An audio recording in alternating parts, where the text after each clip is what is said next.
informational speech on snowboarding. I'm going to start with hopefully helping you guys to visualize a little bit of what I experienced. So imagine you're riding up a ski lift. You're slowly making your way to the top of the hill.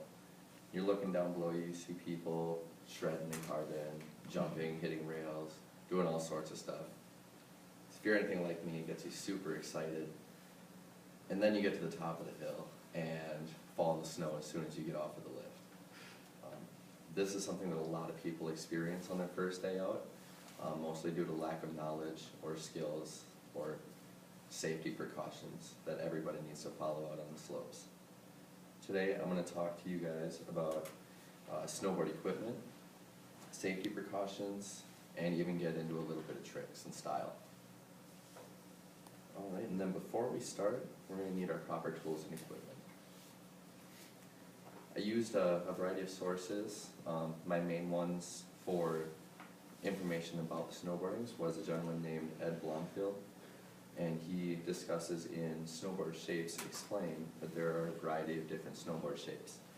If you look at this one right here, this is actually a hybrid of a camber and a rocker board.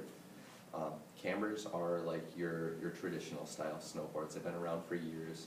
They actually come up in the middle, and the flex kind of bends down right before the nose. So there's a pressure point.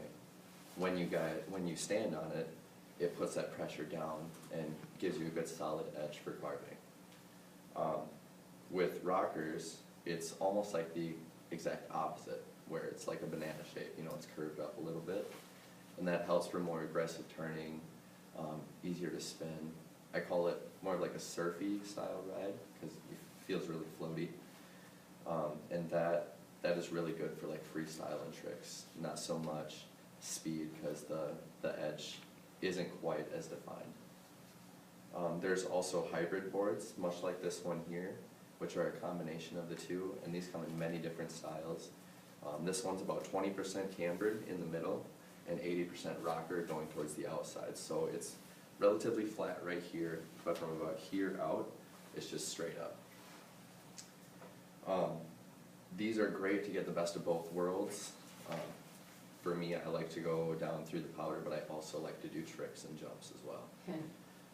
Another advantage to that is having a difference between a true twin board and a directional twin.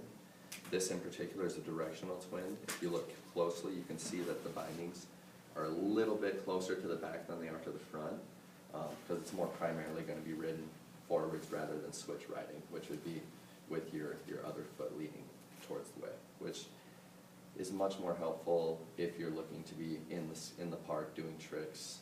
A lot of tricks require you to either land backwards or start your takeoff backwards. These other boards, like the directionals, are really great for beginners too. It helps people get a feel of where they're comfortable on the mountain. And it just gives you a lot more riding variety. You don't have to specialize in a certain type. And then for the bindings, there's a lot that goes into the bindings. It's basically your foundation of control, much like the steering wheel of the car. If you don't have the proper bindings, it's going to be harder to turn, harder to get a feel for where you're at as you're going through. These bindings in particular are just your standard Burton binding. They're kind of soft. If you look, they've got a lot of flex that goes into them compared to like the stiffer models where I couldn't do any of that with them.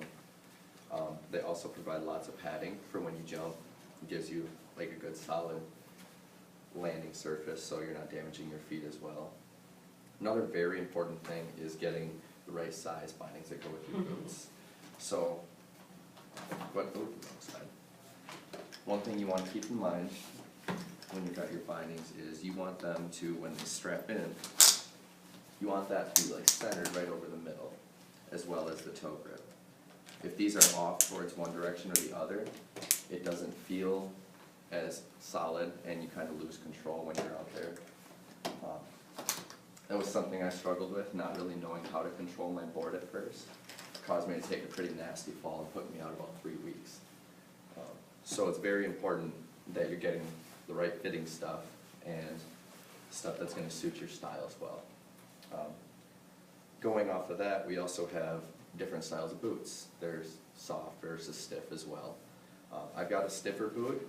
As you can see, there's not really much give to it, which is good for fast response. Like if you're doing some real hard carving, going down a steeper hill, it's better for that as opposed to like more freestyle.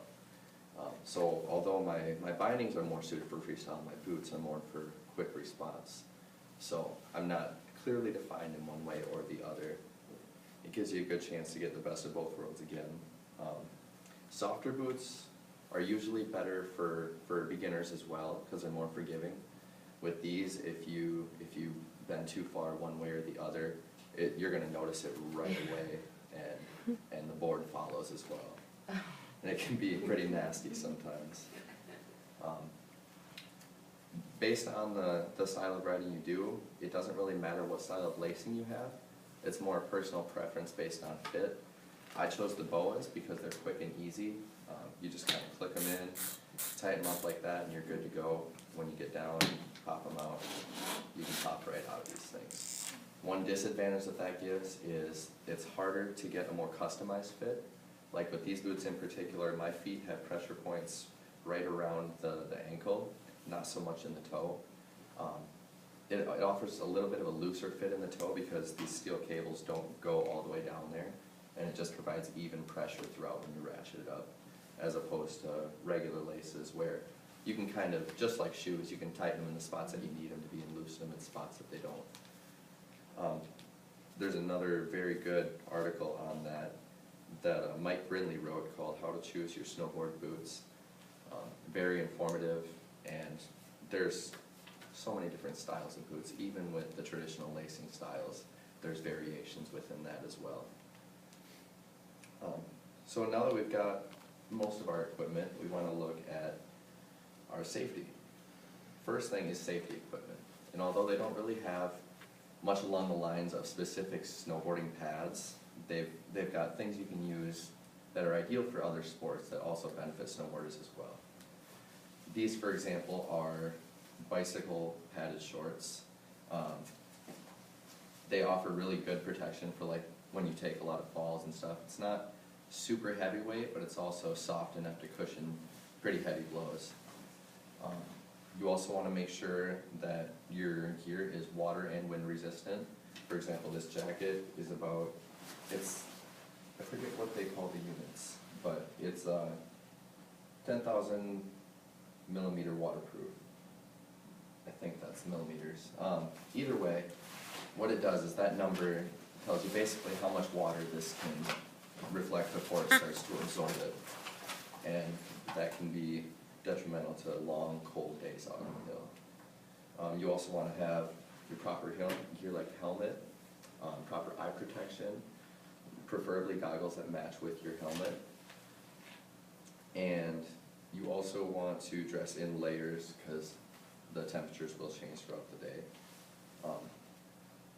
The NSAA, National Skiing Areas Association, states in skiing and snowboarding tips that there are some very important responsibility codes to follow. It's 7 rules. One is always stay in control. If you're not in control of your board, it's going to be bad for everybody. You also want to make sure that you're paying attention to people ahead of you. They always have the right of way. And whenever starting downhill or merging, you need to look uphill and yield to traffic that's oncoming. Stop in a safe place for you and others. You don't want to stop in the middle of a run. It can be very dangerous. You also want to use devices to help prevent runaway equipment. This is more geared towards skiers. If you wipe out, it's real easy to lose a ski and chase down the rest of the hill for it. You also want to observe signs and warnings. Keep off trails that are closed because it's usually for your safety. You also want to know how to use the lifts. Proper unloading and loading techniques are very important.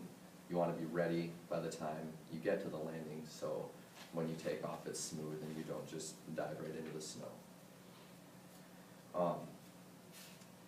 In conclusion, we're getting to the end of our run, so let's review that we've covered all the equipment that you need, whether it be your helmet, your jacket, the proper board for your specific style, and then safety equipment as well.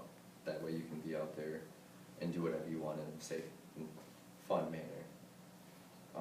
This information will help you decide what type of snowboarder you are, and hopefully it'll get you off to the best start.